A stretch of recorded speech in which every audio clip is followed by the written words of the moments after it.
In this video tutorial, I am going to discuss about oxidation of monosaccharides. Now, if we take an example of a typical hexose aldose sugar, we find that there are 6 carbons, right? So, I am drawing 6 carbon skeleton. On the first carbon, there is aldehyde group, and on the last carbon, there is alcohol group, and that alcohol group is in the form of CH2OH. Now, in case of hexose monosaccharide, this terminal aldehyde and this terminal alcohol group are susceptible to oxidation. Now, this CHO group is very easily, this CHO group can undergo oxidation very easily. So, we will call this as a easy oxidation group. Whereas this condition requires somewhat harsh condition to undergo oxidation. So, this is a difficult or harsh or hard oxidation group. Why? Because this group requires somewhat harsh condition to undergo oxidation. Okay. So, let's take up a first example. That suppose we provide mild oxidation condition. Under mild oxidation condition, let's see what will happen. Suppose you provide hypobromous acid, that is HOBr, or you can say hypobromous acid. This hypobromous acid provides a mild oxidation condition. So, if we take for example hexose sugar, which is 6 carbon, so as it is a mild oxidation condition, only this aldehyde group will undergo oxidation. This is aldehyde group, right? It's a aldehyde group. So, only this aldehyde group will undergo oxidation. This terminal alcohol group will not undergo oxidation. So, I am not showing anything over here, just I am mentioning aldehyde group. So, after oxidation, you can say mild oxidation, as we have provided hypobromous acid, what will happen? This aldehyde group will be oxidized and converted to this carboxyl group. So, this CHO will be converted to COOH and remaining carbons will be unaffected. So, all these 6 carbon. Okay. So, this aldehyde group is converted to carboxyl group. And general name for such structure is aldonic acid. Now, let's take a real example. If you have glucose, D-glucose, then after oxidation of its aldehyde group, its name will be gluconic acid. So, in D-glucose, there is a aldehyde group on the first carbon. In case of gluconic acid, there will be a carboxyl group on the first carbon. If the starting aldohexose is D-mannose, then after oxidation, it becomes mannonic acid. Here double N is there, mannonic acid. And if starting aldohexose is D-galactose, then after mild oxidation, it will be converted to galactonic acid. So, all these three has aldehyde group on the first carbon, and in all these three there is a carboxyl group on the first carbon, and rest second, third, fourth, fifth and sixth carbon will be same in this left side as well as on the right side. So, now let's take up a second example in which we will provide a strong oxidation condition.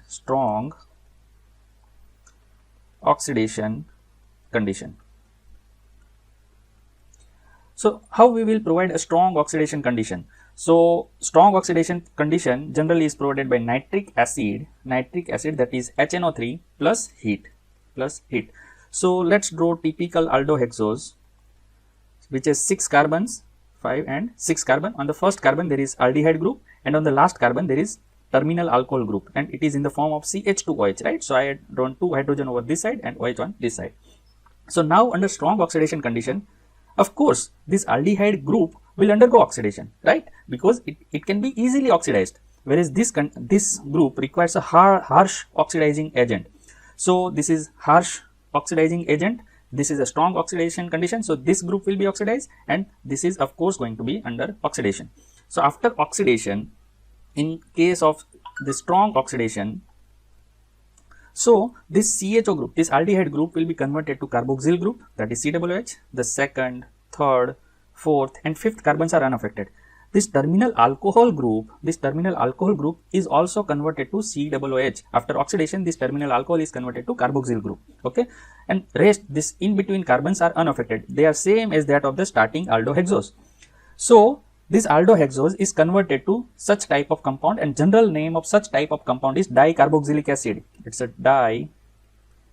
dicarboxylic acid. Why dicarboxylic? Because two carboxyl groups are there. So dicarboxylic acids. And there also goes by name saccharic acid. Saccharic acid. You can refer to dicarboxylic acid or saccharic acid. Both names suggest the same thing.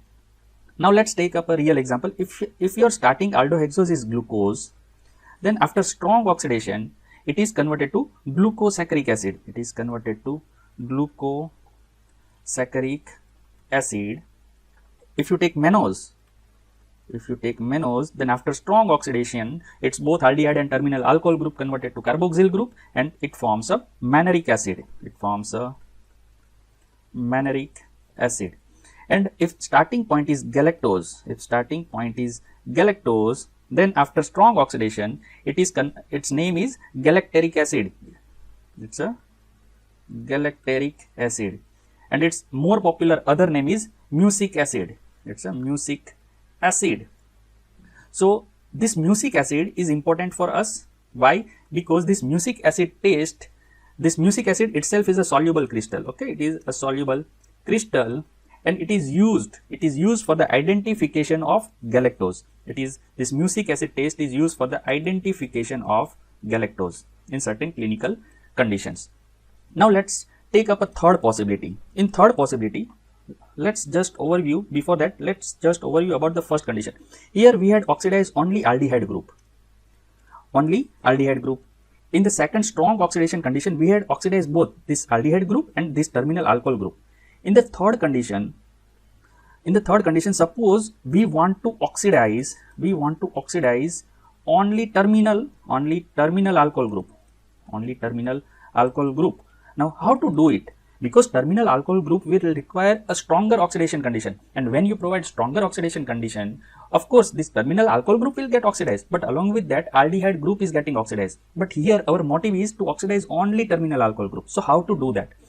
So before that, let's just draw a common skeleton for the aldohexose. Okay, this is CHO group and this is terminal alcohol group. Now our motive is to oxidize only this group, not this, right? So for that we have to somehow protect this group. So in our biological system, what happens? This group gets bound with another active group. So it may be a UDP. Most of the time in our biological system, it is bound with the UDP. And then if you provide a strong oxidizing condition, then what will happen? This CHO group will not get oxidized, only this terminal alcohol group will get oxidized. So by following this strategy, what will happen? The CHO group will remain unaltered, then second, third, fourth and fifth carbon, they are not undergoing any reaction. The terminal carbon will undergo conversion to carboxyl group. So now here what happened? This aldehyde group is not oxidized, only terminal alcohol group is getting oxidized. So if your starting point, if your selected aldohexose is glucose, then after such oxidation, after its oxidation of terminal alcohol group, it is known as glucuronic acid. If your starting point is mannose, then after oxidation of terminal alcohol group, it is known as mannuronic acid. And if your starting point is galactose, then at the end it will form galacturonic acid. And as you see, there is uronic acid. Name uronic acid is there commonly in it. So the compound, this compound is its common name is uronic acid. It's uronic acid. This glucuronic acid is important in our biological system. It has major two functions. The first function is detoxification. It is used in detoxification purpose. And the second use is the synthesis of heteropolysaccharide. It is used in the synthesis of heteropolysaccharides.